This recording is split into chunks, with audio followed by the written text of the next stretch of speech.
ထိုလူသည်ပကံလုံးသုံးလုံးကိုလက်ပြန်တစ်ချက်ဖြင့်ရိုက်ထုတ်ကာလေထဲသို့မြောက်တင်လိုက်သည်ထို့နောက်လေးကိုတင်ပြစ်မှတ်ကိုချိန်၍ပြစ်ခတ်လိုက်ရာများသုံးစင်လုံးသည်ပကံလုံးများကိုလျက်စီးလက်တကဲ့သို့ကြော်ဖြတ်ပြီးပြစ်မှတ်ဗဟိုတဲ့တဲ့သို့ထိမှန်သွားလေသည်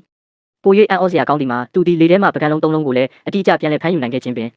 ဤလူကိုရှင်နိုင်မိသူရှိတော့မည်မဟုတ်ဟုလူတိုင်းကထင်မှတ်နေကြခြင်းအမျိုးသမီးတဦးပေါ်လာလေသည်သူမသည်တည်ငြိမ်စွာဖြင့်ပကံလုံးများကိုကောက်ယူလိုက်ပြီးလင်မြန်သောအမှုရာဖြင့်ကျန်ရှိနေသောပကံလုံးအားလုံးကိုလေထဲသို့မြောက်တင်လိုက်သည်အမှန်စင်စစ်သူမသည်ကြော်ကြားလာသောလေးတက်နက်သမီးဖြစ်ပြီးတက်ရှိထင်ရှားတန်တာ၏တဦးလည်းဖြစ်သည်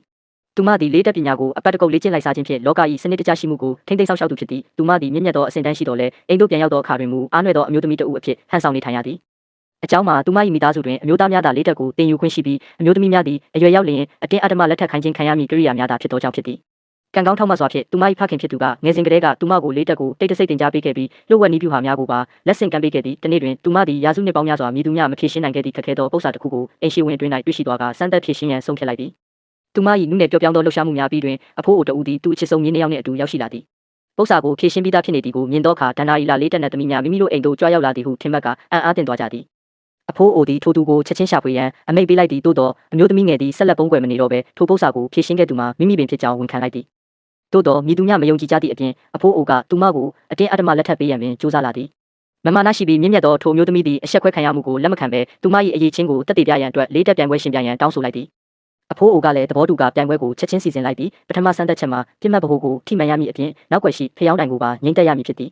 စီကံချက်များပင်မဆုံးသေးမီမှာပင်ယုံကြည်မှုလွန်ကဲနေသောကောင်လေးတစ်ယောက်ကလေးကိုကင်ကဖျောင်းတိုင်ကိုငိမ့်တက်နိုင်ခဲ့သည်အဖိုးအိုသည်ကျေနပ်စွာပြုံးလိုက်သည်ထို့နောက်အခြားလူတဦးကသူ၏စွမ်းအားစစ်ကိုပြသလိုတစ်ဖြင့်ကြောက်ခဲကိုအသုံးပြုကများကိုလမ်းကြောင်းပြောင်းစေပြီးဖျောင်းတိုင်ကိုကျွမ်းကျင်စွာငိမ့်တက်ပြလိုက်ပြန်သည်သို့သောထိုမျိုးသမီးအတွက်မူပြင်းမှာကလေးကစားစရာများတာဖြစ်သည်သူမသည်လမ်းကြောင်းကိုချိန်ညှိရန်အတွက်များပေါ်ရှိအမွေးများကိုဆွဲနှုတ်လိုက်ရာလူများကလောင်ပြောင်ကြလေသည်သူမသည်ဂယုမဆိုင်ဘဲများကိုပြစ်လွတ်လိုက်ရာသူမ၏ပြောင်မြောက်လာသောအတတ်ပညာကြောင့်သူမကိုဝေဖန်ခဲ့သောဆူညံလာသည့်အမျိုးသမီးတဦးမှဆုံးသွားရလေသည်သို့တော်လည်းအဖိုးအိုကထိုလူကိုသာအနိုင်ပေးခဲ့သည့်ဒုတိယဆန်းသက်ချက်မှာဒင်္ဂါပြအလဲပေါင်းမှတဆင့်ပြစ်မှတ်ဗဟိုကိုထိမှန်အောင်ပြရခြင်းဖြစ်သည်